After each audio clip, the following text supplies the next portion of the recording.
رمضان المبارک، یہ مہینہ اللہ تعالیٰ کی خاص رحمتوں اور برکتوں کا مہینہ ہے، اور یہ بات ہم سب جانتے ہیں کہ اس مہینے کے 3 حصے ہیں، یعنی 3 عشرے ہیں۔ پہلا حصہ اللہ تعالیٰ کی رحمت کا ہے، دوسرا مغفرت کا، تیسرا حصہ جو بہت خاص اور قیمتی ہے اور پورے رمضان کا نچوڑ ہے کہ اگر پورے رمضان میں ہم سے کچھ کوتاہی بھی ہوئی ہو تو یہ آخری عشرہ اسے پورا کرنے کا موقع دیتا ہے، اور یہ عشرہ ہے جہنم سے خلاصی کا۔ پیغمبر صلی اللہ علیہ وسلم جو اللہ تعالیٰ کے سب سے زیادہ قریب اور اللہ تعالیٰ کی سب سے زیادہ عبادت کرنے والے تھے، جب رمضان کا آخری عشرہ شروع ہوتا آپ پہلے سے زیادہ عبادت کا اہتمام فرماتے، پہلے سے زیادہ عبادت میں مشغول ہو جاتے۔ صحیح بخاری کی ایک حدیث میں آتا ہے کہ جب رمضان کا آخری عشرہ شروع ہوتا تو پیغمبر صلی اللہ علیہ وسلم اپنی کمر کو کس لیتے، اپنی راتوں کو زندہ کرتے اور اپنے اہل و عیال کو بیدار کرتے۔ کمر کو کس لینے کا مطلب ہے کہ آپ صلی اللہ علیہ وسلم پہلے کی بنسبت اور بھی زیادہ اپنی عبادت میں مشغول ہوتے، اپنی عبادت میں مزید اضافہ فرماتے اور اپنے گھر والوں کو بھی عبادت کے لیے بیدار فرماتے۔ اس کی وجہ یہ ہے کہ اس آخری عشرے کو بہت زیادہ خصوصیت حاصل ہے۔ ان راتوں میں سے ایک رات ایسی ہے جسے لیلۃ القدر کہا جاتا ہے،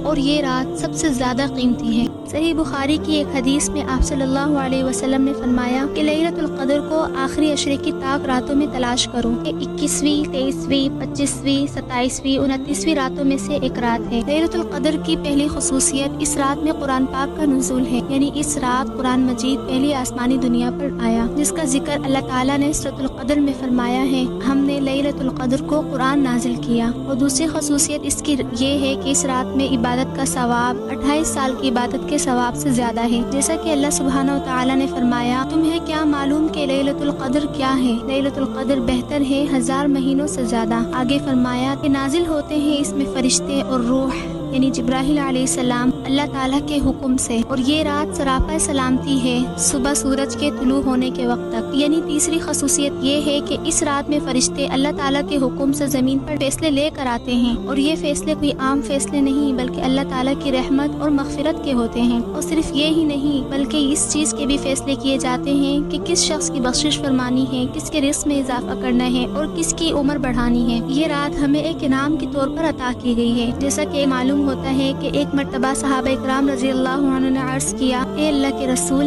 پچھلی امتوں کے لوگوں کی عمریں ہم سے کہیں زیادہ ہوتی تھی اور ایسے میں ان کی عبادت بھی ہم سے زیادہ ہوتی تھی،